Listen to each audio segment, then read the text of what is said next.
राजस्थान की सरकार हो चाहे वो केंद्र की सरकार हो, हर जगह लड़ाई है, संघर्ष है। चाहे वो मजदूर है, चाहे वो किसान है, चाहे वो छात्र है, चाहे नौजवान है जो रोजगार के लिए भटक रहा है, चाहे वो महिलाएं हैं जिन पर अत्याचार हो रहा है, चाहे वो आदिवासी है जिन पे रोज जमीनें छीनी जा रही है।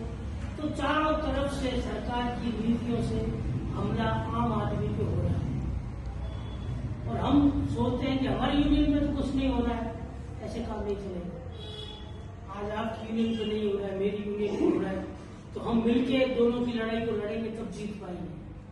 कोई एक अपनी लड़ाई लड़ेगा तो नहीं जीत पाएगा। तो आने वाले दिनों में संघर्ष और तेज होगा। अभी आपने सुना होगा, आपको साथियों ने बताया भी होगा कि पूरे देश भर में मजदूरों के संगठनों ने और किसानों के संगठनों ने, आदिवासियों के संगठनों ने, नौजवानों के संगठनों ने, महिलाओं के संगठनों ने कॉल दी है 12 फरवरी को पूरे देश भर में हड़ताल हुई, जिसमें मजदूर, किसान, छात्र, नौजवान, श्रमिक सब